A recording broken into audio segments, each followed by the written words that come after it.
Welcome to the April 8th regular commission meeting. I would invite you to join us in the Pledge of Allegiance. Pledge allegiance to the flag of the United States of America and to the republic for which it stands, one nation, under God, indivisible, with liberty and justice for all.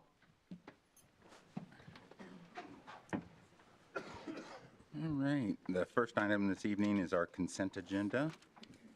I so move we approve. Second. We have a motion and a second. Any further discussion?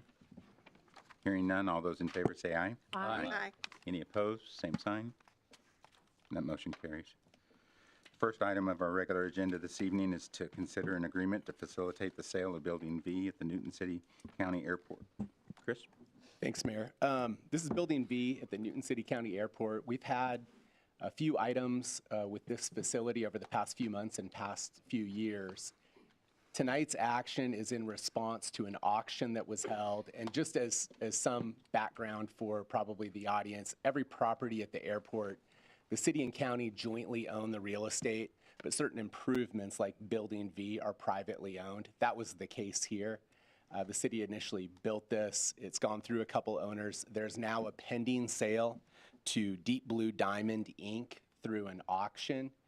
The city's role in this is two steps. One, we need to give our blessing to the sale of the improvement. And then two, we need to transfer the ground lease from the current owner, which is that 620 LLC, to the new buyer. Both can be accomplished through the approval of the attached agreement. I would stand for any questions. We've got some representatives from Emprise Bank, and I don't know if the buyer is here. He said he was going to come to the meeting. He is. I don't know if would you like to address the commission? We have questions that I'll answer. Okay, so the buyer's here if you have any questions. Otherwise, he was able to provide me with a short blurb that I put in the memo. So I would stand for any questions. So would staff. The buyer would, and anybody else. This was approved by the county this morning. Okay.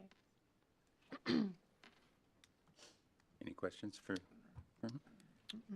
Mr. Sawyer, I do have a question. Could you come up, please?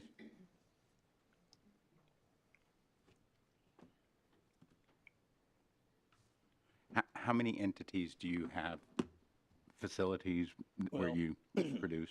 Deep Blue Diamond is basically a property holder and does some consulting, but I also own ISP Technologies, which is the major renter at our building in Walton that we bought, which was the former Martin Mary's potato chip factory. Mm-hmm. And then I bought Marvin Esau's home there in Walton, and we're remodeling it, so we currently live in North Newton.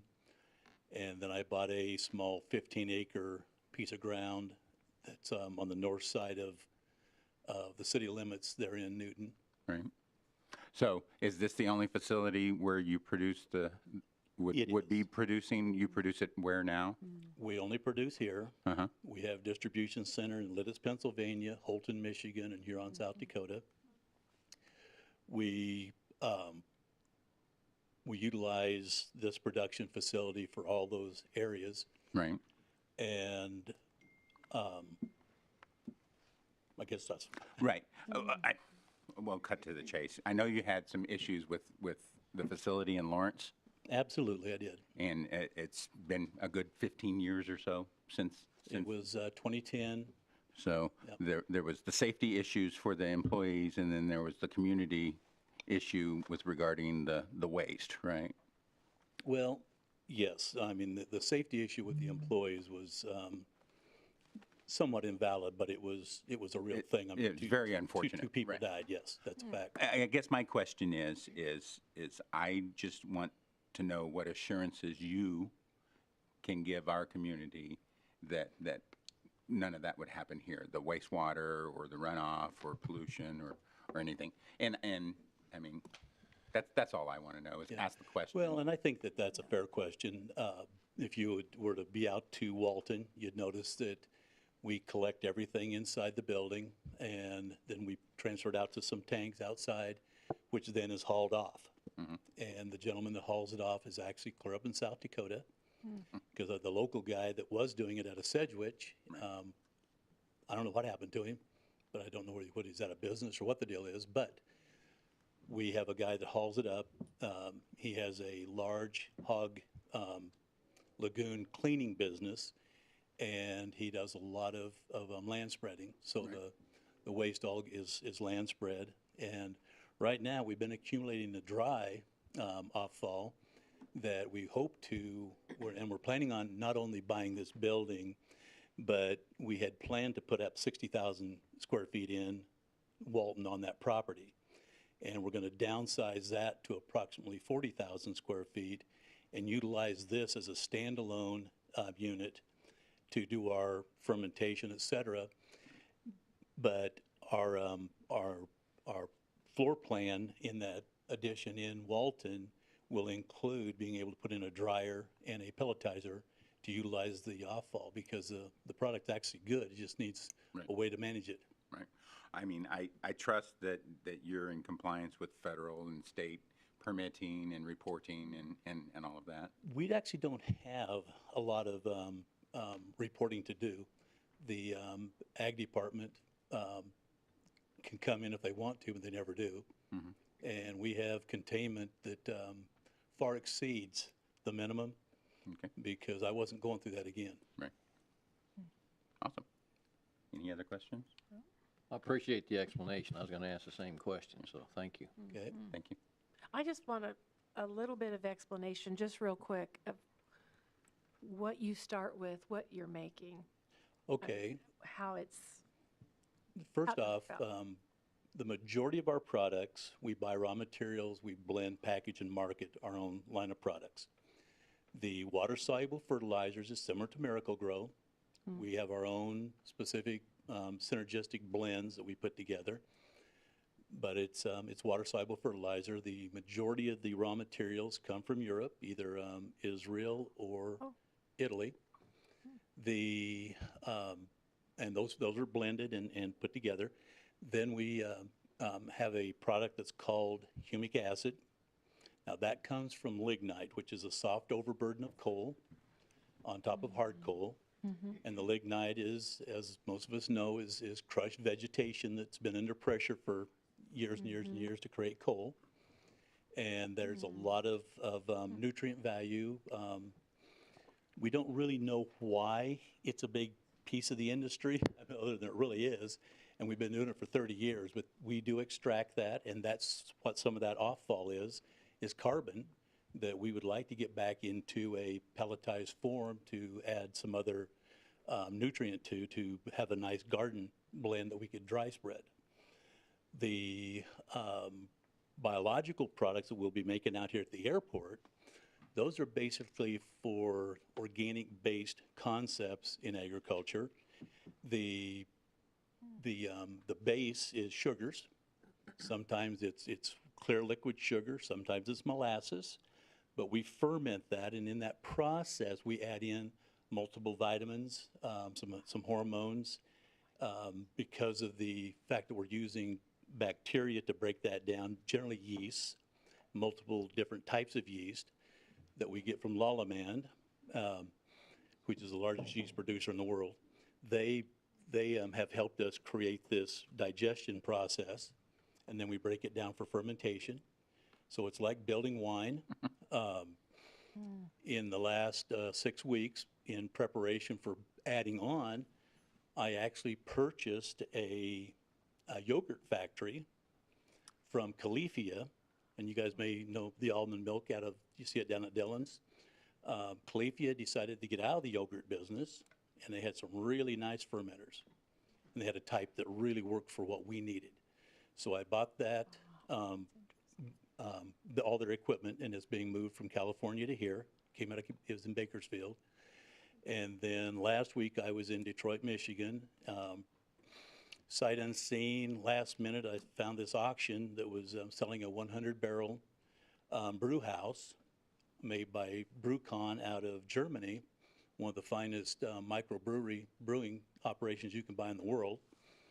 Well, it turned out to be a monster. I was thinking this big, it's this big, but it's getting ready to be moved. Actually, it has to be out of there by the 18th. So we're really hoping that this building thing does work. The other side of that, if it doesn't, we are happy to just do it all in Walton. But it just it'll speed us up by at least a year, maybe almost 2 years, by having this building.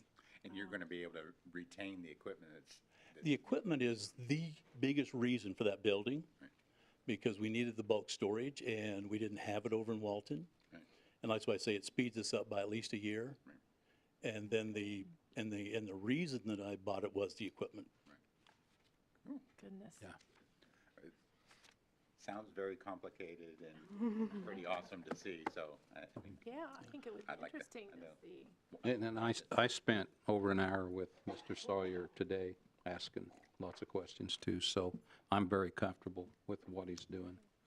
So I would make that motion if we're through with discussion that we accept the agreement as presented. we have a motion. Do we have a second? I second that. We have a motion and a second. Any further discussion? Hearing none, all those in favor say aye. Aye. Any opposed, same sign. Welcome to Newton. Welcome to Newton.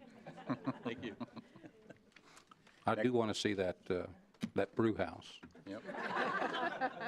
Yeah, too bad it's for fertilizer and not for beer.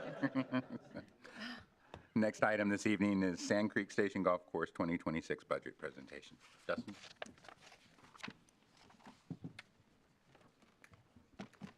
Good evening, everybody. And this is just the welcome slide, so we'll move on to the fun slide with the numbers. Thank you again for your time this evening. I'll be brief, but just go over a couple key high-level points for 2026 and what we have come across with the numbers for our budget. So you'll see, so 2024, I just want to start off with is what I call kind of Sand Creek Station's unicorn year. It was our best year to date. It was our highest rounds total we've ever had. It was also the second highest total we've had in recorded history of playable days, which plays a huge factor in our revenue. Just to give you guys kind of an example on playable days, I crunched the numbers earlier today. So in 2024, we had 252 playable days, and the value of a single one of those playable days is approximately $8,100. So the weather is a huge factor in obviously how we're budgeting. And I know it's just now April of 2025. So, we're looking quite a ways into the future. However, these numbers I'm very confident in, comprised of an average of these playable days. The second biggest factor on playable days and the continued nice weather that we've had is a rate increase. So starting May 1st, we've had discussion. We're going to do a slight increase in our daily fee rate. So that brings our weekend pricing from $50 on Saturdays and Sundays to $52. All seniors, 55 and older, fire, police, EMS, veterans, active, former and current military receive a promotional rate, which would go from 43 to 45. And then weekday, it moves from 43 for your just normal golfer, if you will, to 45, and then the promotional rate weekday would move from 33 to 35. I did want to address and make sure that it is known that this rate increase, I firmly believe, is where we need to be at as a golf course. It is not setting ourselves higher than our competitors, our biggest competitor being the Wichita City market. Again, just as a reminder, over 90% of our rounds come from outside of Harvey County. So I believe, with the product that we have, the condition of the golf course that James keeps it in, and just the level of the golf course that you guys have helped create and build, and you have created and built, that rate increase just puts us right where we need to be. So I think, again, it's going to come with little to no attrition. I understand it is a rate increase, but it does not put us, miles ahead of our competitors. In fact, we're still $1 cheaper than Wichita weekdays. So I just wanted to make that known. That does contribute quite a bit to that revenue number you see in 2026.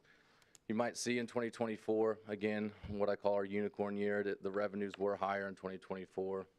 Another reasoning for that is, I just don't see the sustainability of that many playable days. That is, again, the lifeblood of our business. But another big thing was with the Adaptive Open. So the funding that we did receive from the state allowed us to use the site fee that the USGA paid to come here, allowed us to recognize that as revenue since we were able to cover our expenses with the money that we received from the state for that championship, which again, kind of boosted the numbers on 2024. So we hope to get there. It's the first time ever in Sand Creek Station's history we've gotten to a budgeted revenue goal of over $2 million. So we look to continue to sustain that success. With those increases, you'll see expenses do rise as well. Personnel services, again, a lot of that is some contingency built into payroll taxes and benefits. I know it's kind of lumped in there as just the personnel services, just payroll, but that does include payroll taxes and benefits. To the best of my knowledge, I put an extra, a couple more family plans and more added insurance just in case employees were to utilize those benefits. Same with contractual services, doesn't go up much. It's pretty consistent. And then commodities and supplies, I have us pretty much even with the 2025 budget, a slight decrease. A big factor for that decrease is one of the switches that we made in our payment system. The bank fees have actually gone down, which is amazing to say, this day and age. So with a lot of our money coming in, obviously via credit card and online payments. Before I move on to kind of the 2026 highlights, for our revenue, what's going to drive our revenue goal. Any questions on the numbers so far up here?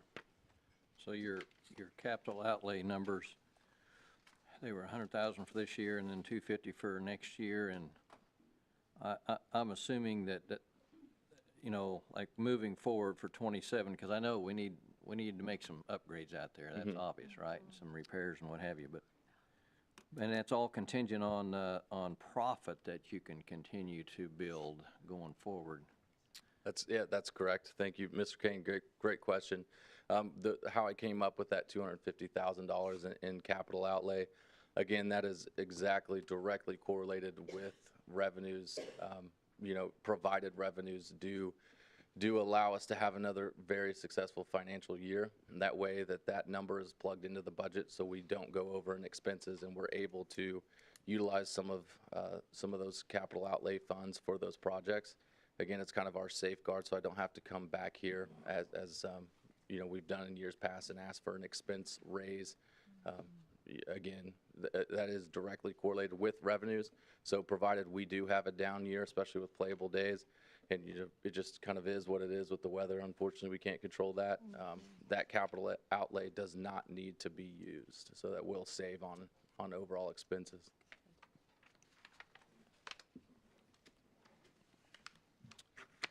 All right. If you hit your revenue number, then effectively, if you did spend the 250, you'd be spending reserves. Correct. Okay. Correct.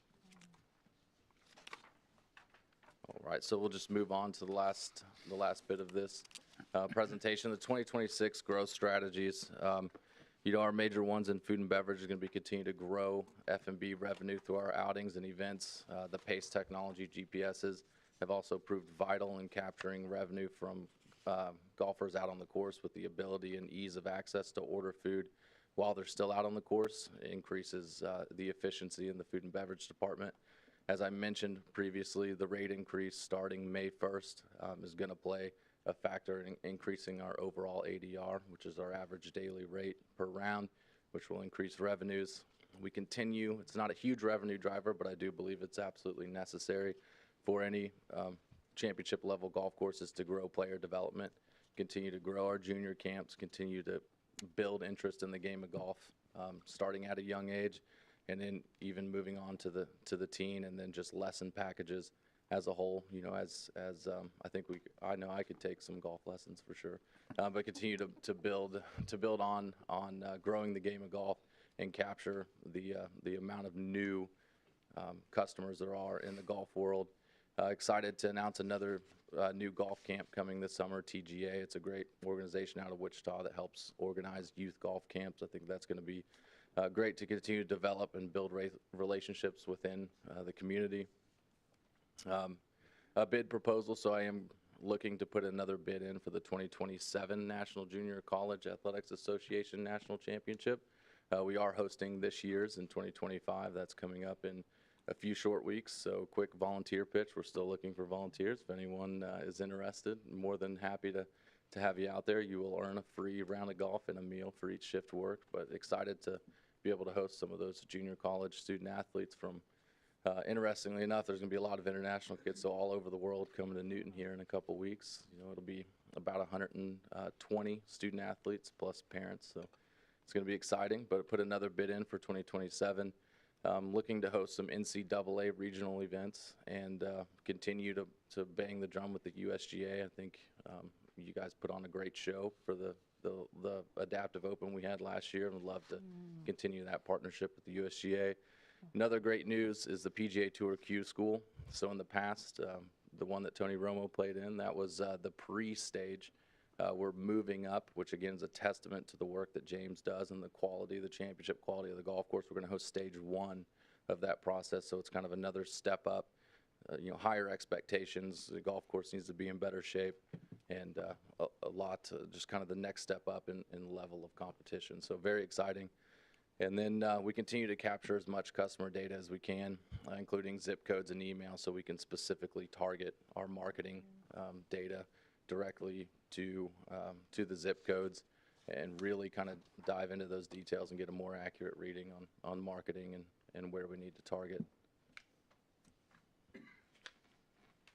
That concludes the 2026 budget. I know it's very high level, but again, open any questions or discussion. Thank you, Dustin. No, thank you very much. Thanks, Dustin. Thank you. Thanks, guys. The next item this evening is to consider a proclamation declaring April 13th through 19th as National Public Safety Telecommunicators Week. Chief?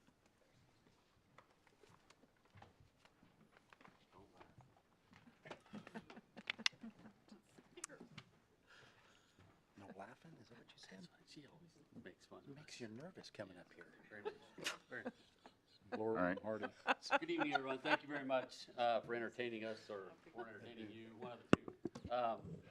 We just wanted to recognize the fact that while we are first responders, there's a group that is actually before us, and that is the emergency communications workers. The director is sitting here behind us. Oh, yeah. Don Gruber. Don Gruber, he does an outstanding job leading a group of men and women that they're a vast resource for all of us out there. Without them answering the phones and getting us headed in the right direction, calls wouldn't get answered, period. So in light of that, we'd like to recognize them through reading a proclamation. Awesome. So, National Public Safety Telecommunicators Week proclamation. Whereas emergency telecommunicators serve as a vital link between the public and emergency responders, providing critical assistance and ensuring the safety of our communities. And whereas these dedicated professionals demonstrate unwavering commitment, skill, and composure under pressure as they manage emergency communications and dispatch first responders to those in need. And Whereas 911 operators, dispatchers, and other telecommunicator personnel work around the clock, often behind the scenes, to provide life-saving support, guidance, and reassurance to the individual during emergencies. And whereas the work of the telecommunicators is essential to public safety and requires special training, quick thinking, and the ability to remain calm in high-stress situations. And whereas the National Public Safety Telecommunicators Week, that's a handful, provides an opportunity to recognize and express gratitude to these professionals and their services and dedication to protecting the lives and property. And now, therefore, I, Mayor Rich Stinnett, do hereby proclaim the week of April 13th through April 19, 2025 as National Public Safety Telecommunicators Week in the city of Newton, and encourage all citizens to join in recognizing the dedicated service of our emergency telecommunicators who serve as the unseen but essential lifeline of our public safety system. Thank you. Thank you. Don, please say thank you to your team. Yes. Mayor, we'll need a motion to accept that proclamation. I so move. I'll second that. We have a motion and a second. All those in favor, say aye. Aye. Any opposed, same sign. Better don't. That passed. Well, thank you very much. I appreciate that. Appreciate the recognition from my staff, and I really appreciate the working relationship we have with Newton Police and Fire, the open lines of communication, and the way we work together. I really appreciate the fact that we do work hand in hand to serve the citizens of this community, and thank you for making this possible. Thank you. Thank you. Thank you.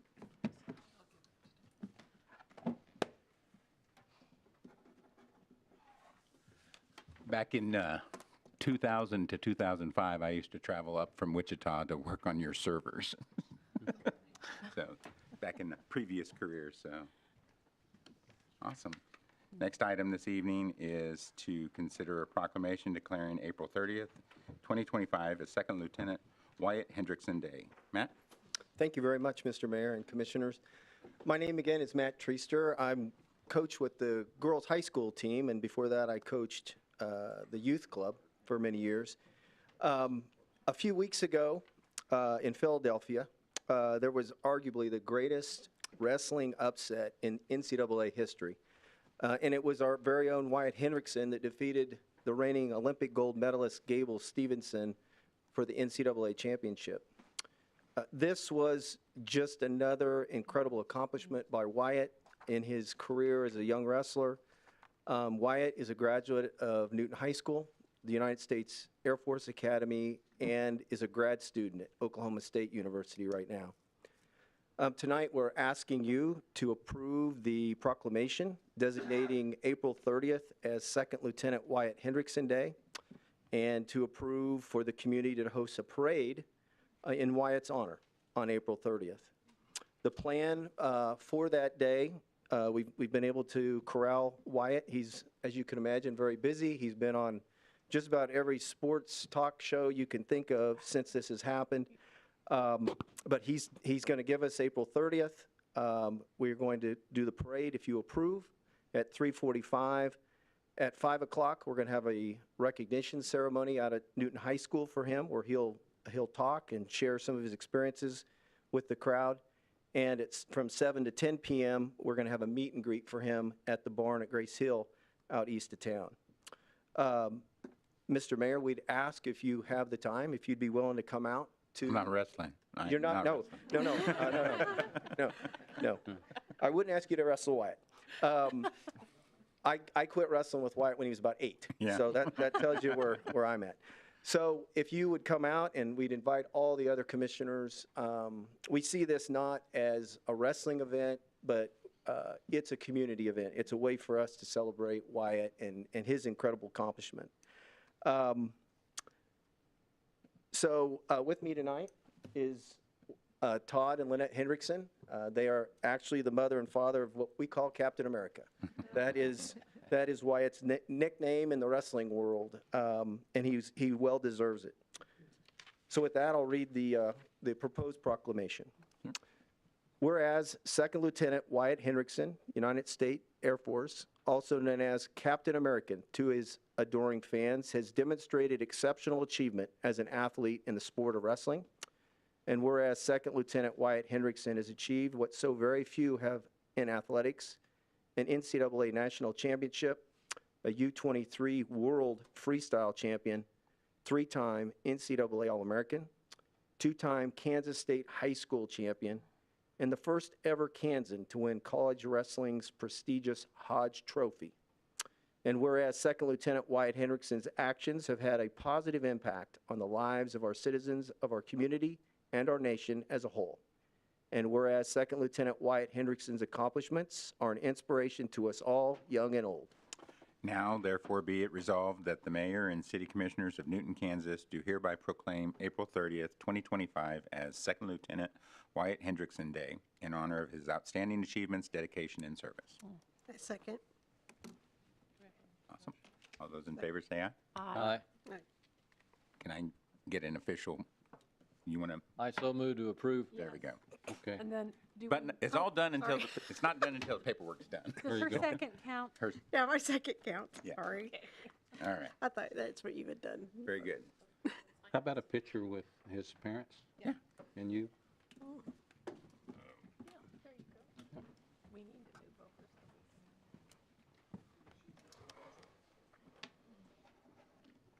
And Matt, get in there. I was wondering if there was a connection here with this guy. Congrats.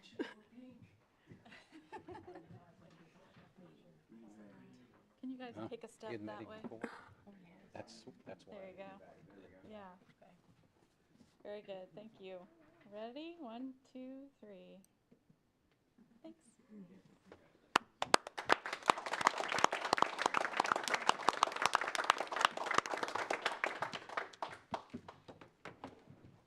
And good job, Mom and Dad. Yes. Awesome. Yes. All those hours and road trips paid off. Yeah. Alrighty, so the next, which Matt kind of segued us into, is to consider a request to close Main Street from 5th to 8th Street on April 30th from 2 to 4:30. I would so move. I second. You want to tee that up, Denise? Yeah, if you don't mind. This is going to be approval, subject to KDOT approval, because we have to let them know that, and the street closing will be from 2:30 to 4:45. Okay. I still so move. I still second. We have a motion and a second. Any further discussion? No. Hearing none, all those in favor say aye. Aye. Any opposed? Same sign. The motion carries. All right. Next item this evening is to receive a request from New Jerusalem Missions for use of picnic tables and trash containers. Denise? Yes, this is a request for the Barbecue for Bricks, a fundraiser that New Jerusalem does every year, and that will be happening from 8 until 6 p.m. They're doing it on the same day as the downtown car show on May 3rd, and we have approved this in the past and would request that you go ahead and approve that again. Thank you. I'll call for a motion. I so move to approve. Second. Leroy gets that. I'll second. You figure that one out, Denise. Okay. I have a motion, a couple seconds. Any further discussion? All those in favor say aye. Aye. Any opposed? Same sign. The motion carries. Next item this evening is to consider a request for snow fencing, picnic tables, electricity, trash at Athletic Park and Oakerburg Park for Sand Creek Summer Days. Yes, this is a request that you get every year for the Sand Creek Summer Days Festival. It will be held earlier this year, June 20 through 21st, and they are requesting to use Oakerburg Park and also Athletic Park, and then they are requesting city assistance with snow fencing, picnic tables, trash containers, etc. And staff has looked at this, is good with this, and would recommend approval. I think Greg is here for the Sand Creek Summer Days and would like to say just a few words. This has got to go way up. Good evening, Mr. Mayor and City Commissioners. The Sand Creek Summer Days Festival Board and family would like to say a continued thank you to you all, the city, staff, emergency services, the department heads, and the employees who offer services so that we may hold our festival every year. We understand that it would be nearly impossible to do what we do year after year if it wasn't for everyone in the city's cooperation. We would also like to compliment the direction the city is moving with Choose Newton and the CDC board for the various initiatives they are supporting. Zach and Jen are instrumental in these community development policies, which we are a part of, and we want to thank them as well. This year, we unveiled an incredible new website, if you'd like to check that out, as our festival adapts and moves forward with old favorites and completely new events. We have initiated a 2-hour break on the Saturday of the festival to compensate for the heat of the day. This will also separate events made for younger adults in the morning from the late afternoon events where there will be older adults and beer sales. So we try to put a separation between that. We have Stan back in with us again, so we're pretty excited about how we're moving forward with this. I hope to see all of you out in Athletic Park with us on June 20th and 21st to enjoy the Sand Creek Summer Days Festival and what it brings to Newton. So thank you. Awesome. Thank you. Call for a motion.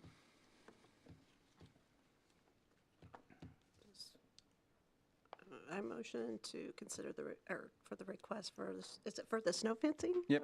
The snow fencing? They're for permanent. Washington Park Yep. for the Sand Creek Summer Days. I will second that. We have a motion and a second. Any further discussion? All those in favor say aye. Aye. Any opposed, same sign. Motion carries.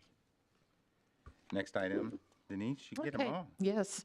Okay, we have the 4th of July Mexican Fast Pitch Tournament that's going to be held July 4th through 6th at Athletic Park.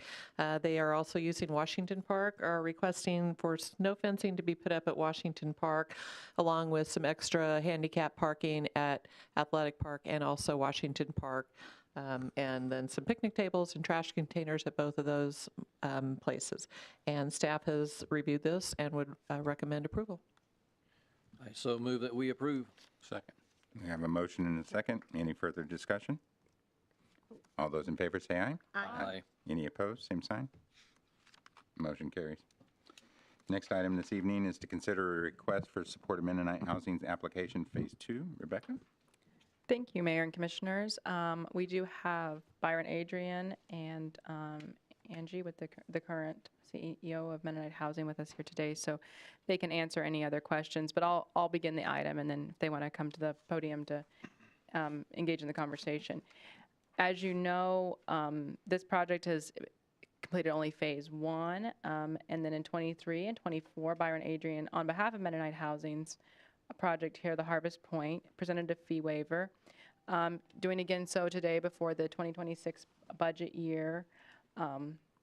As we've talked about in other meetings, the requirements from the Kansas Housing Resources Corporation have changed what the city support can be to get the same number of points. So where in the first phase it was $20,000 for the full 10 points, those requirements have changed to be $80,000. So there's been some conversation, and what could be waived in those fees wouldn't just be permit and building and inspection fees. It could also be tap fees or sewer fees or something similar. The project is also asking for support via sales tax exemption through issuing industrial revenue bonds. That would also give them some additional points in their application. So I don't know if they want to come and discuss some of the options.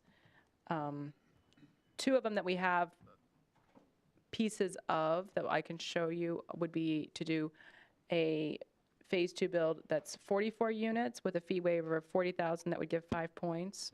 The $80,000 waiver would give the full 10. Or a Phase 2 of only 28 units that would utilize the same waiver of $40,000 for 10 points. So I can put those on the screen and we can converse. Thank you. So the shaded area is the 44 units? Correct. So this is the larger portion. And then this would be a smaller phase. And Byron can speak to this more in depth. Mayor and Commissioners, thank you for taking our consideration, our request for fee waivers here. Yes, Rebecca, if you can go back to the previous slide. It's probably a little bit easier to see these two options on this slide. The shaded area is what we've been talking about for Phase 2, which is 44 units. However, there is an option if it makes more sense for all of us to reduce Phase 2 to a 28-unit phase. That would be the shaded area that is from the entrance, just the part that's to the east. So it would be just to the north of the existing Phase 1. Mm-hmm. And then the section that is kind of on the north, the top right shaded area. That piece that is kind of the sliver there in the middle is the piece that we could take off of Phase 2.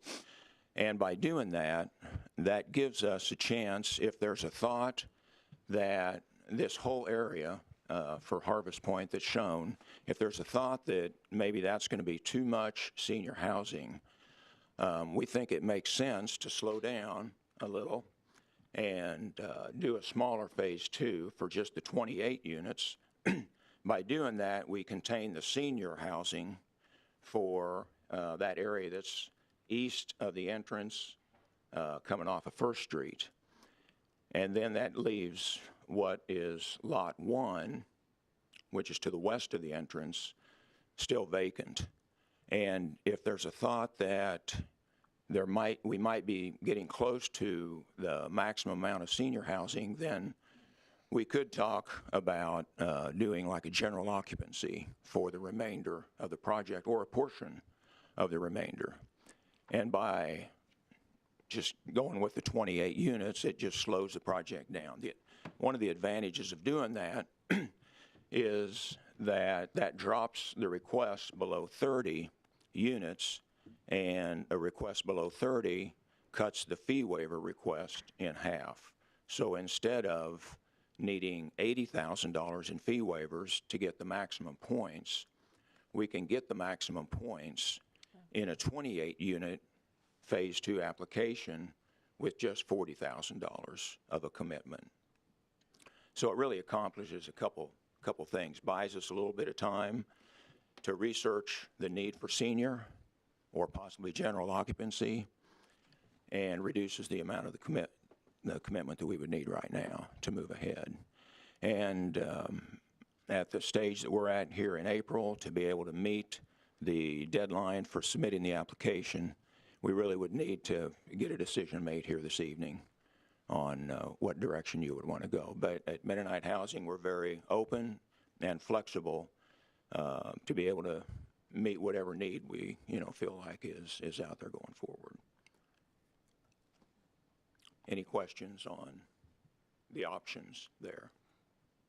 So really, I mean, if we were to offer an amount or whatever, I don't know that that's really our decision to say how many units you build. You would apply that to whatever gave you the strongest application.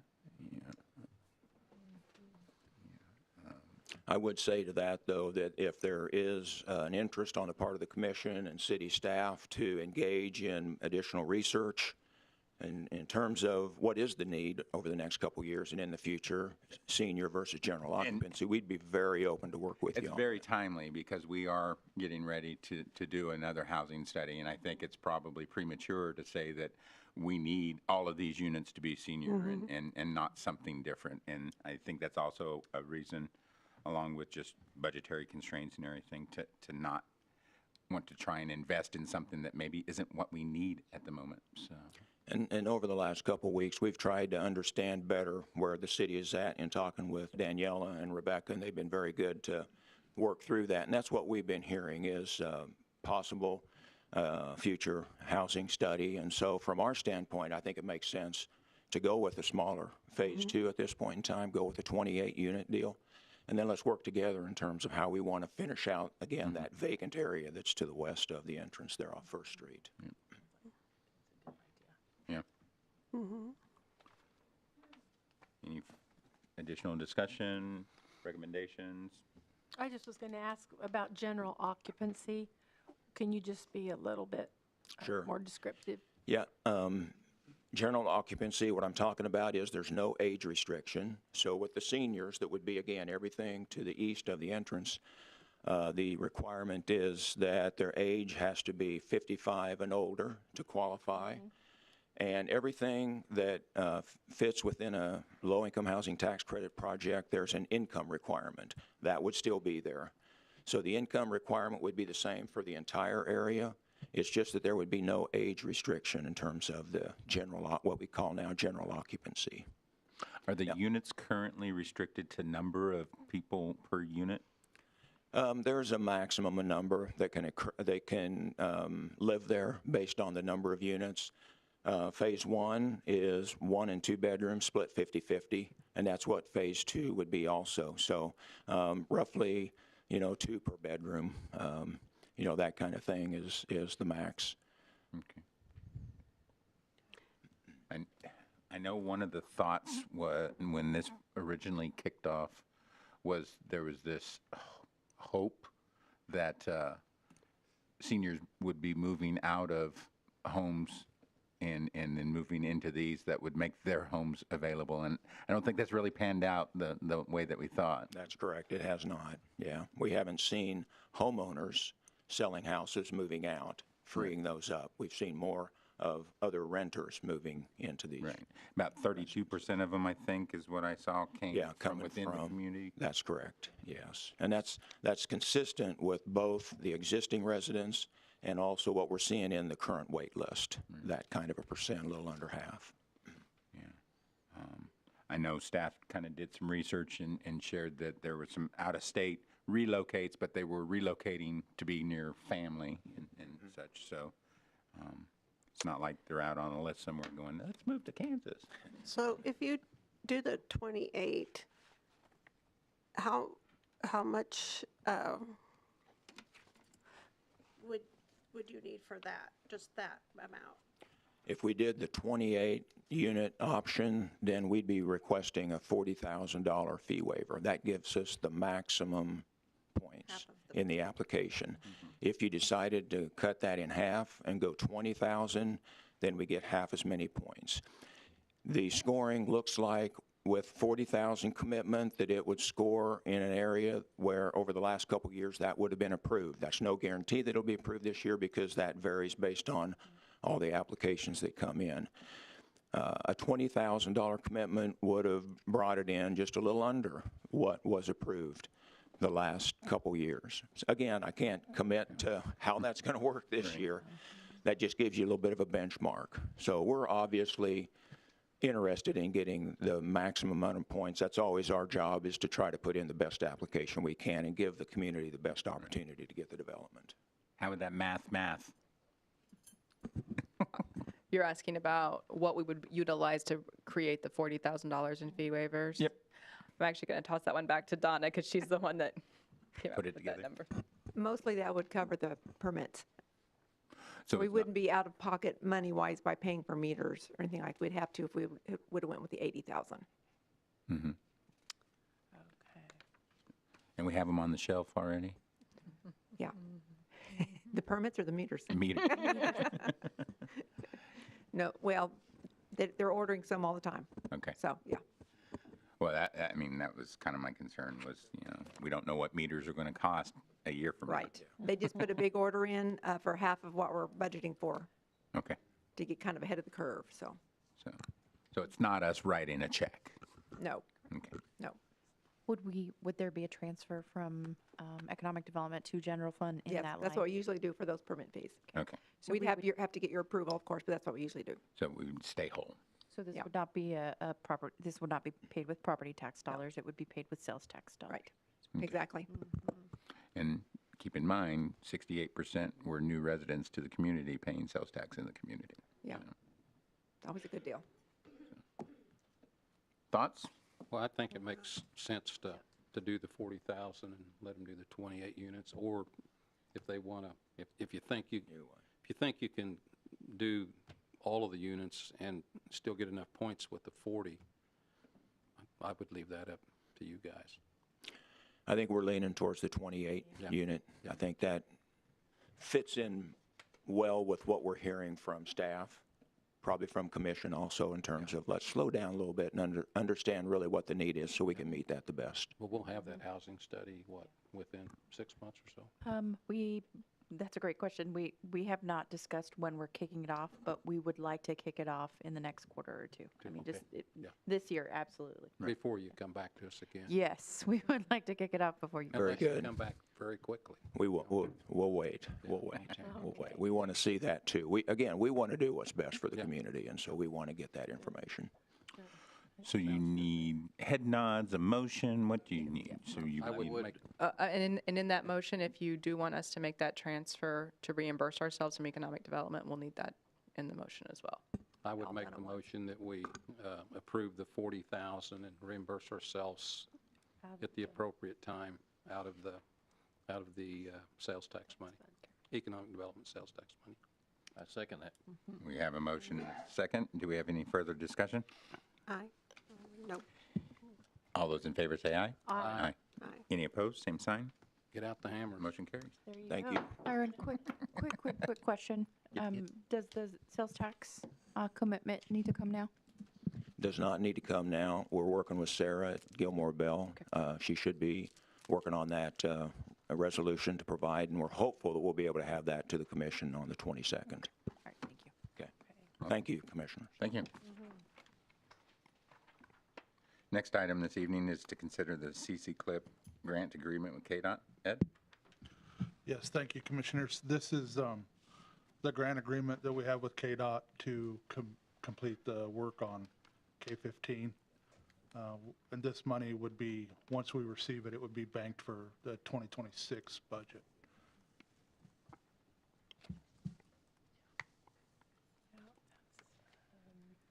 This is that exchange of monies that we do Correct. every year. Yeah. Mm-hmm. Oh, yeah. So I would call for a motion to approve and for staff to sign the agreement, or do we? And for staff to sign the agreement. I so move that we approve this agreement. And I second. I second. We have a motion and a second. Any further discussion? All those in favor say aye. Aye. Aye. Any opposed? Same sign. The motion carries. Next item this evening is to consider an ordinance adopting the 2024 International Fire Code. Chris and Chief Roberson and probably Andy. And I can just tee it up, and those guys can definitely jump in. They're the subject matter experts. This is the new adoption of the fire code. It's the 2024 International Fire Code. As you recall, the City Commission last made this update in 2021 when we updated the 2018 IFC. So this is a new update of new regulations. It's also accompanied by certain local amendments, either deletions or amendments to the uniform code. And per state statute, those are approved by the state fire marshal. And those changes that we've made to this code have been approved by the state fire marshal. My office helped with organizing it, but this is really a fire staff project. They did the heavy lifting, a lot from Andy, who led the way in terms of knowing these code revisions and knowing what changes made sense locally here for Newton. So I would let them jump in with anything else, but it's a simple ordinance that can be approved. Like I said, the changes have already been approved by the state fire marshal. I'll let those guys speak to it.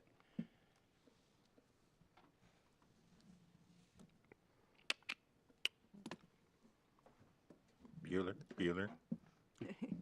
I motion that we approve the fire, what is it? Fire Approve the ordinance, which would ordinance? Oh, So, yeah, we'll call Yeah, for it's a working. motion here in a second. I know that we were wanting some stuff to be approved by state, and they kind of said no on that. It was initially approved. Well, our initial amendments were denied. They made recommendations that, there were no allowances for that in the initial, in the code without any amendments. We still reserve the right to file an appeal to those amendments that we were wanting to see adopted. We can still do that. However, in the interest of time and some of the modifications that the 2024 code allows that the 2018 does not allow, we would like to proceed forward with the adoption at the local level of the 2024 code. We still reserve the right to go back later and appeal for the amendments that we were initially seeking, and those primarily revolved around clearances and setbacks. Okay. Was a big part of those distance requirements kinds of things, but I should have added that context. Right. Yeah, the version that was submitted to the state fire marshal, most were approved. Some changes were not. We have since amended to be in compliance with the state fire marshal's approval. Thanks, Chief. And the key is that we don't impugn our ability to ask for an appeal or a change in the future, right? By passing it today. okay. But we do have the advantage of the revisions that are in 24 that we couldn't take advantage of in current code that could be beneficial to our community or businesses. Right. Any future amendment's going to go through the same process. We'll go to the state fire marshal and ask for an approval, and then we could, yes, there are mechanisms to challenge that if we so wish. What's your ordinance number? Yes, 5156-25. I move that we approve 5156-25. I second. That was quick. All right, we have a motion and a second. Any further discussion? Hearing none, all those in favor say aye. Aye. Aye. Any opposed? Same sign. Motion carries. Next is East First Street improvements. Ed? Sure. Commission, there's a little history to this, this request. So we put out RFP process for an engineer for design paving for First Street from Spencer to Oliver. And in that process, we requested some input from the county to see if they wanted to partner with us. There was kind of some back and forth several occasions. Ultimately, the county said that they would be willing to commit to $100,000 for the design piece of this. And then once we get to construction, if we so desired, we could go back to the county and ask if they wanted to partner with us on the construction. That's kind of the history. So with that, I wanted to lay that out, and then if this is what the commission desires, that we could move forward with the design piece.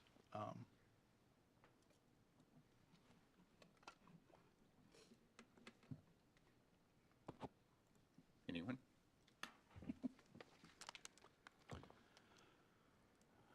Well, I think that we probably need to have a work session with the county sometime and just figure out where they're going to be in the realm of economic development. There's been a couple times, just casually speaking, that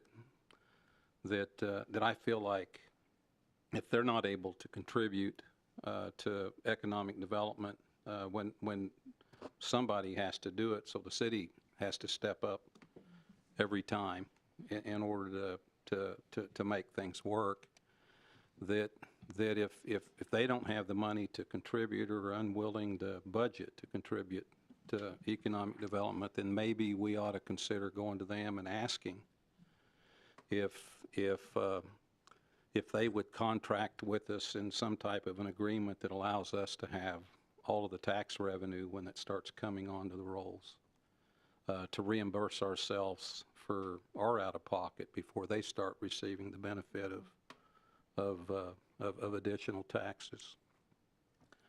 So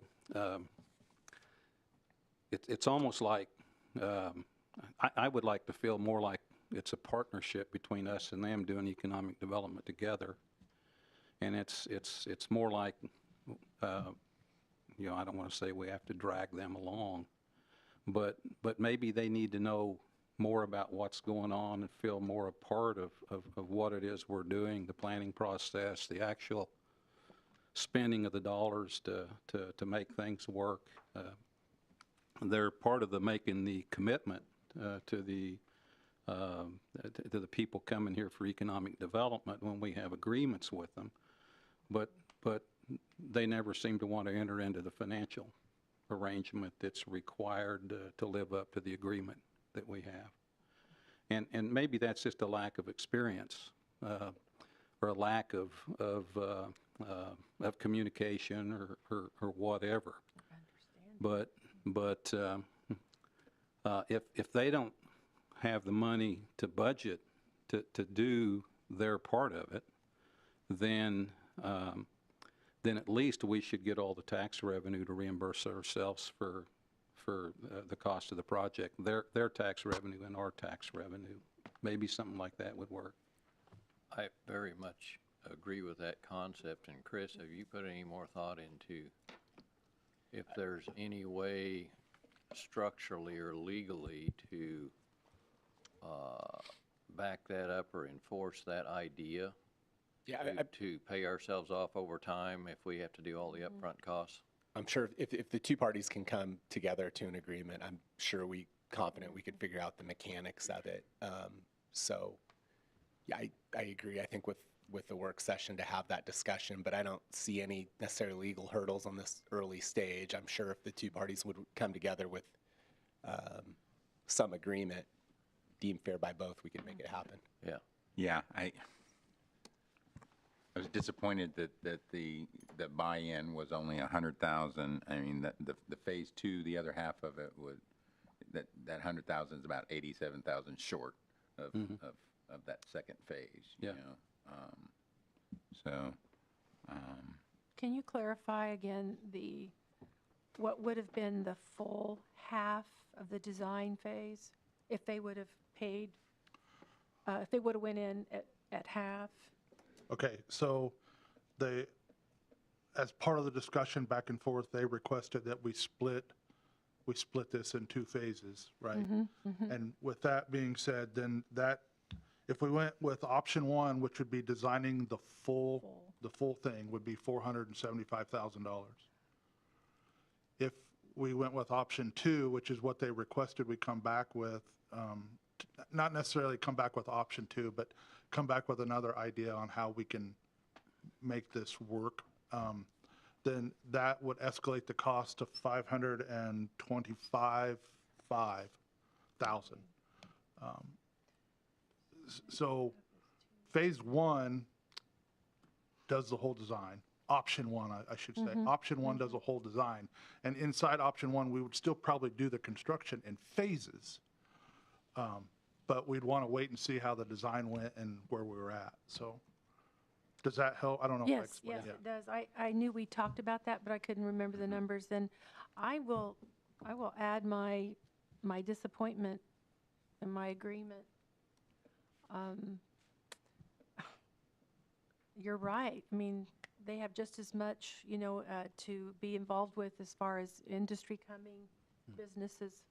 And I think that I guess I was maybe hoping for a greater interest level.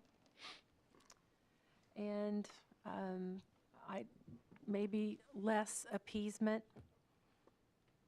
And I think I was just looking for more interest and excitement to get this done and to look forward to what we have coming to Newton. And so I have to say I would agree. And I wonder too, if maybe when we do have the work session, if we just, communicate very clearly and about the importance of working together as a team ongoing into the future. This isn't a one and done project, we want to work together on a number of them that are coming down the pike at us here, and that I wonder if it wouldn't help change their perspective if we just took an hour and a half or so and just talked it all through. right. So tonight we need to decide, are we going to move forward with design at all? Yep. Or are we going to table that? I think we should move forward with the design, but I don't want to take their $100,000. I would rather explore. I mean, that's getting off that's saying we accept that level of participation. I want to be partners with them. So I've been looking for partnerships my whole life where somebody else put in all the money and I got to split the profit with them. And I just haven't So are you found wanting one. to do the design work for the entirety, all the way? I would say yes. I mean, Spencer to Oliver, yeah. Both the option one. and the city eats the cost and just looks for avenues to recoup on the back end? Well, yeah. We're taking a little bit of risk, but Yeah, I think there is some risk there. And I'm not sure that, I'm kind of anticipating a response that may not go the way we want it to. And then I think it should be clear that we are accepting the 100,000 with anticipating some ongoing discussions and some sort of recoupment of what. when we're paying their part of their share, that we should get it back in some fashion, I mean, it's a slippery slope, because one could say, the county feeds the roads coming into this community and they don't get anything out of people and taxpayers within the city proper. So they're building those roads and they're building those bridges and everything. But they get city tax. They get tax off of people in the city too. Right. So, yeah.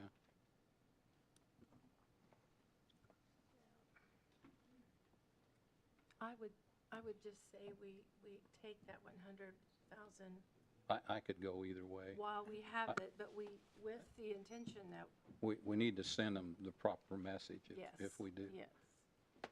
May I Yes. ask a quick question? How long do we have before we have to make a decision on this?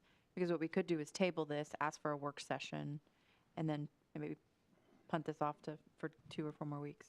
That certainly is an option. We can do that. I mean, we're not in a rush to get the construction going. I mean, it's going to take, you can see from the dates that I put in the memo that preliminary estimates for the concepts would be in May. So we just push it out another month or so, and then construction wouldn't even consider to start until next year. So certainly that would be an option that we could table. I like that idea much. Yeah, better. I do Be too. looking at a work session then fairly soon. Fairly soon, I would, Right. I would Well- could put that together. Budget works. Because the phase one, phase two on the build out, when we spoke with the county, was that the city would probably bear the brunt of Spencer to Hillside, and that the county would bear the brunt of Hillside to Oliver. So, this could go the other way. Another option is that we enter in an agreement and have the design done for the part that we're going to pay for and not worry about the part that the county's going to pay for. I mean, there's all sorts of options here and everything, so. And then they didn't pay for any of the hills, was it Hillside? Yeah. Right. Correct, Yeah. Hillside. Yeah, was 3.5 million, something like that. When do we need an answer by? We don't. No, we don't. No, we Yeah, don't. we just need to get together. That's something we've never really talked about. I would agree that Yeah. a work session would Doesn't have to be a good place to confrontational. kind of start with, and this might be a good opportunity to start building that collaboration, and Yeah. between the two of them, this might be a good time And to we do have that. we have to be an incubator for these projects and this development and everything. And Well, and people coming to this community, industries, businesses, they need to know that the county and the city are working well together. They should not pick up that there's any separation. Right? They should know that it's a team effort. well, the biggest bone of contention that I have in it is the city-county airport there, and this is the way to get there, So we should both For future, yeah. build it out and such. So we're going to table this then? I'm okay with it. Do we need a motion to do that? Yes. I'll call for a motion to table. Do you want to table indefinitely till you get Yeah. that? Okay, that's what we need the motion for. I would make that motion that we table whatever Indefinitely. item number this is until we 16. put it back on the agenda. We have a motion. Do we have a second? I second. We have a motion and a second. Any further discussion? Hearing none, all those in favor say aye. Aye. Any opposed? Same sign. Motion carried. All right, Ed, Planning Commission. Yeah, Commissioners. So this is to receive a recommendation from the Planning Commission for the Cornelius Gardens plat. And then, once you receive that recommendation, then consider approval of that final plat. All righty. When that first started moving stuff around out there, I was like trying to figure out what it was, and then I saw it come up on Planning Commission and everything, so that was, They've done some really, really neat stuff there. It is. They have. I think the owners are here, so. well, I would call for a motion to receive the recommendation of the Newton Planning Commission. I move we approve. Second. Do you want that as a combined or two separate motions? Two separate motions. So we'll first receive it, please. Is that your motion, Commissioner? That we receive it, yes. Awesome, thank you. Second. Yes, sir. Awesome. So we have a motion and a second to receive the recommendation of Newton Planning Commission. All those in favor say aye. Aye. Any opposed? Same sign. That motion carries. Next, I call for a motion to consider approval of the final plat Cornelius Gardens. I so move. Thank you. Do we have a second? Second. We have a motion and a second. Any further discussion? Hearing none, all those in favor say aye. Aye. Any opposed? Same sign. Motion carries.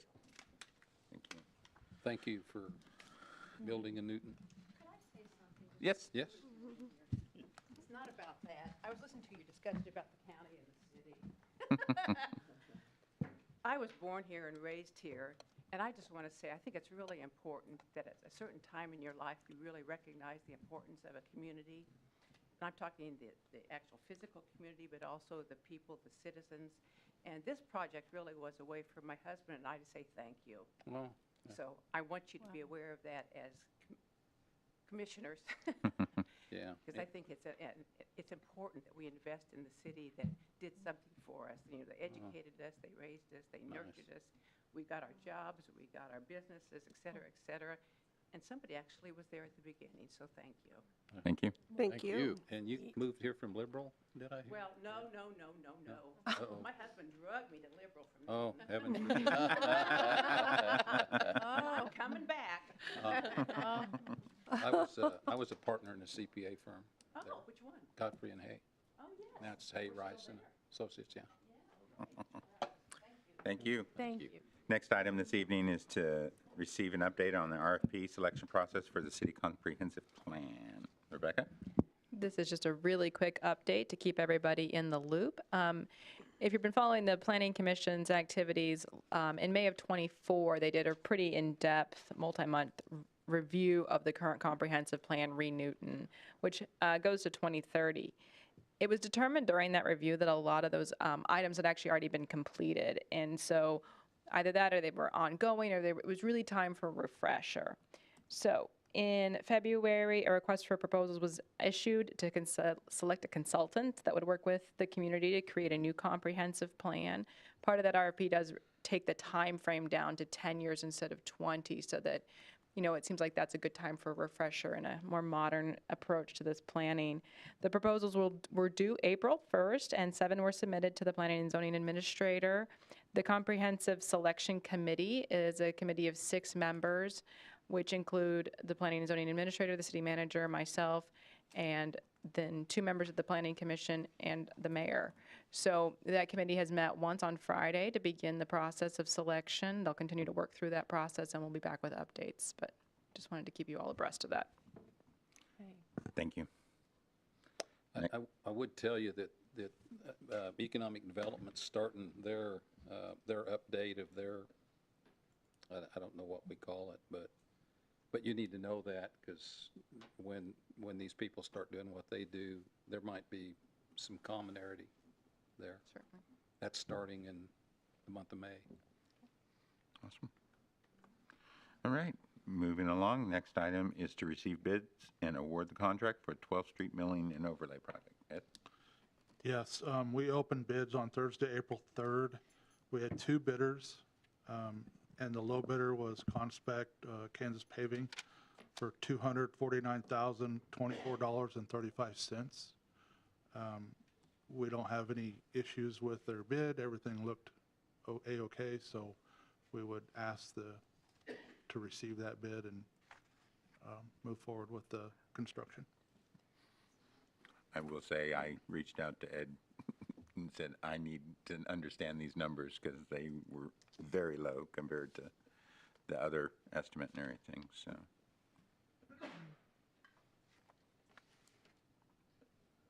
You need this, we need one motion to receive the bids and another to, No, just all in receive the one. bids and award the contract. All right. I would move we receive the bids and award the contract. I second. We have a motion and a second. Any further discussion? Hearing none, all those in favor say aye. Aye. Any opposed? Same sign. The motion carries. You're not off the hook yet, sir. Next item.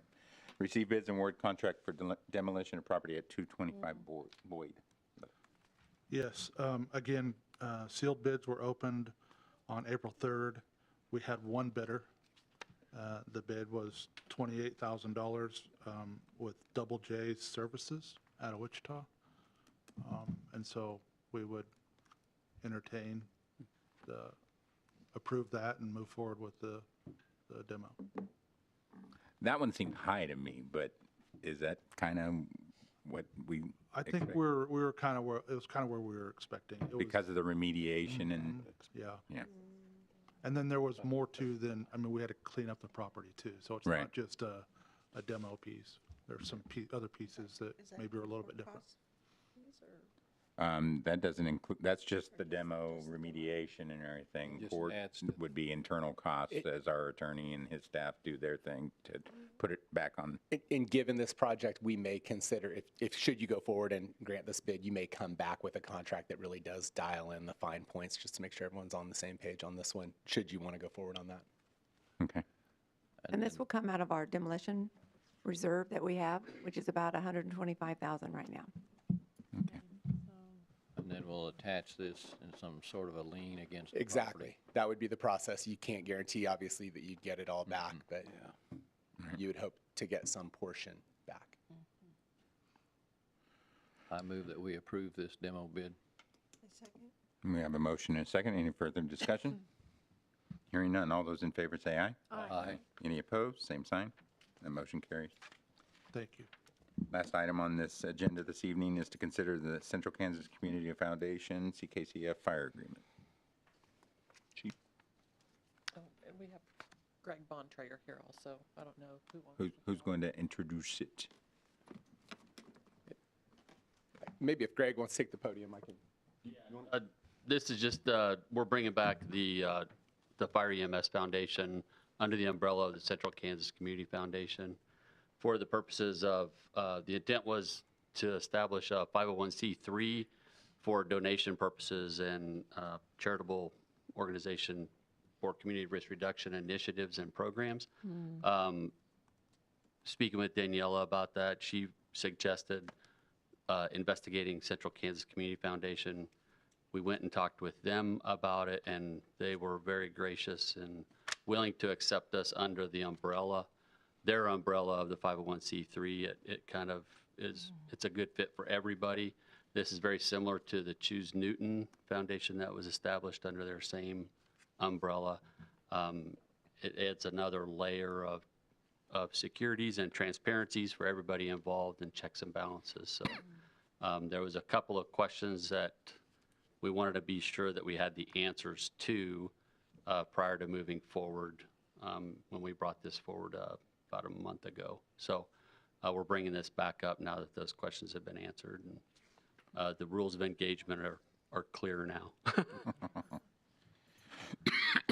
And Donna, you got your reports and all the accounting side of the house. You're I think so. okay. I don't know that we do. It's in the memo. You can if you want to, Greg. Well, there's two documents. Yeah. Part of the grant writing that Fire and EMS will be doing, CKCF and Newton Community Foundation had another document as part of that. So this is a two process. You have a memorandum that sets the fund up just as the Choose Newton Fund is with Newton Community Foundation. And then there's an amended agreement with the grant writing process. And it gives a little more definition of who does what within those grant cycles. So Rich, you'll be signing two things. As a board member of CKCF, I probably should Oh, yeah. not vote, but I can still sign, right? Correct. Righty. So I would make the motion that we approve the agreement and authorize the mayor to sign it. I'll second that. we have a motion and a bunch of seconds. Any further discussion? Hearing none, all those in favor say aye. Aye. Aye. One abstain. Motion carries. Thank you. Thank you. Next, we will move into citizens forum. Mr. Van Meter.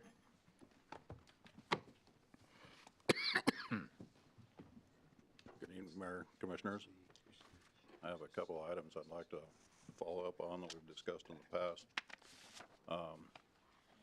I guess just one regarding the old Dillon's buildings. I was curious to know if there's been any movement on the BNSF contaminated soil cleanup, or where we are in that process of the demolition of that old building. I can jump in on that. Staff received an update. We're expecting an agreement in mid-April is what they've said. Good news. Yeah. So other thing I had was curious to know about the railroad crossing at Kansas and First Street is incredibly rough, as I'm sure you're all aware, been over it 100 times. But I was wondering if the city of Newton could contact Watco, the owner of the KO Railroad, to see if it could shove them a little bit to replace or repair at minimum. You know, we have people from out of town coming through. They don't know the tracks are rough, and Yeah. it's pretty tough on alignments. And it is it's unfortunate that we have crossings in that shape. Yeah. You know, BNSF was did a really beautiful bad. job on their crossings recently. And I think that it's time that our Watco friends address that one. So I would encourage maybe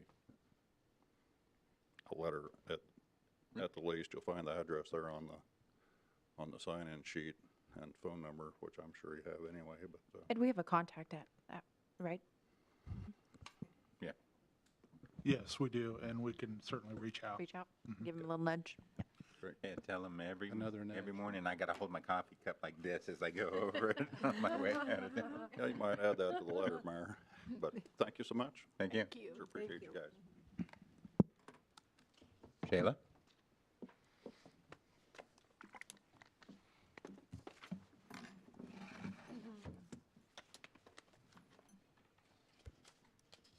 First, I want to say I appreciate Melanie for taking the time to meet with me on Saturday. And I appreciate Daniela for being involved in this as well, with helping me.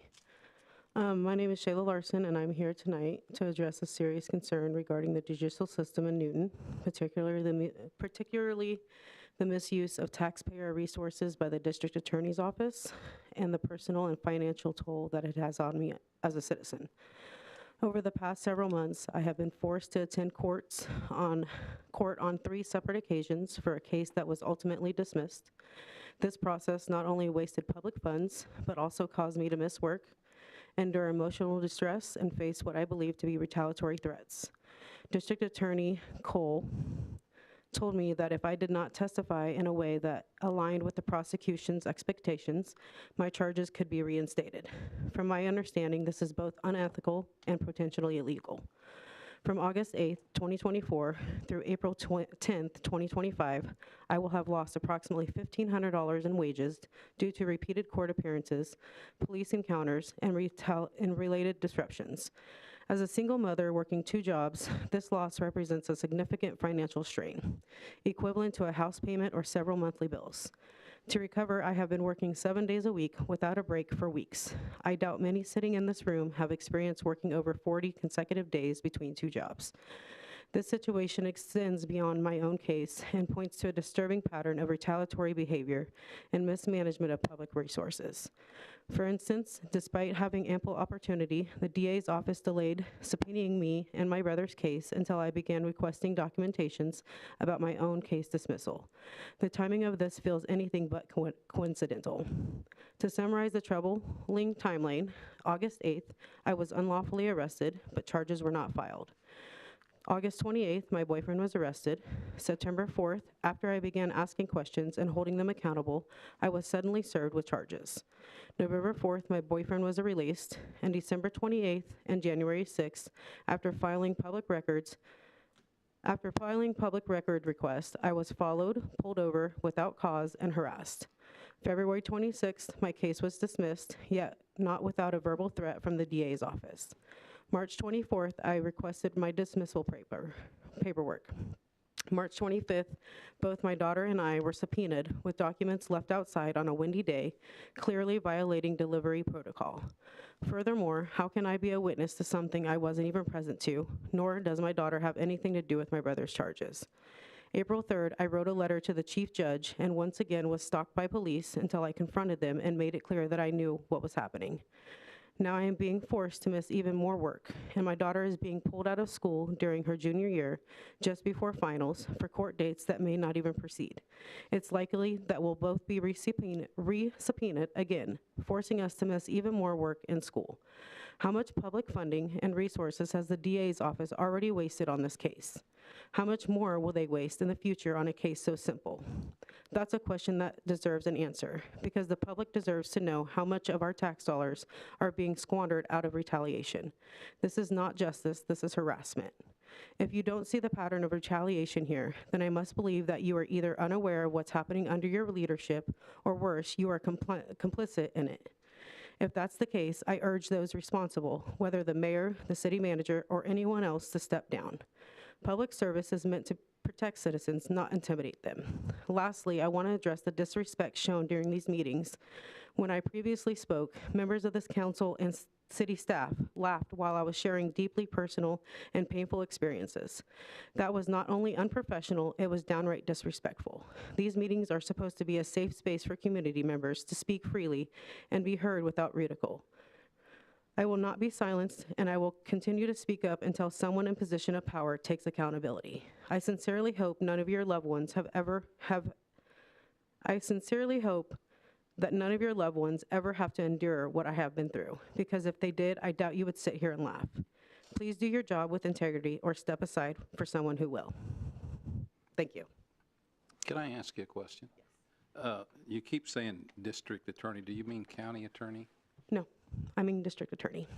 That's There is no- usually the county There is attorney. no district attorney. Oh, okay, well then Usually county it's city. attorney. Is it We have over at the city and courthouse? prosecuting. It's at the courthouse. Now, have you went and talked to the county commissioner? They will not, the who? The county commissioners? Because we have no jurisdiction over what happens over there at the courthouse. Yeah. We have city court. Okay. But if your beef is with the county attorney, which it sounds like it is, you should be talking to the county commissioners and not to us. Okay. Do you know how, I'm sorry. Right. So that is good. Now, I will say, if you have a complaint against our police department, have you made a formal complaint against them and filled out the paperwork, whether it was at the police department or through LEAP? Because No, I'm we need actually you to waiting formalize to, that. I'm waiting to get in touch with LEAP to, well, no, I filled out a complaint with LEAP the other day, Okay. actually. Because that's the step, okay? Yeah. Because we have a process, and that will come to the city manager, and Right, so right, I'm glad that you're doing that. right. And I'm glad that Commissioner Cry is recommending that you reach out to the county commission as Is well. there somebody here that can give me that information? They meet every week. We'll get you that. Yeah. Would you like to hang out? We're almost Yeah, done. If you, yeah, I can do that. Okay. All right, thank you. There's nobody else signed up to speak this evening, so we'll go around the horn. Commissioner? Done? Anything? Well, no, I can't think of anything right now that I mean, I think everybody here, all the city people, you guys got a tough job, really. I don't envy all your responsibilities. So I just want you to know I appreciate you guys, all of you. Sir? No, sir. No, sir. I'm good. I'm good. Thank you. Thank you, everybody. Enjoy that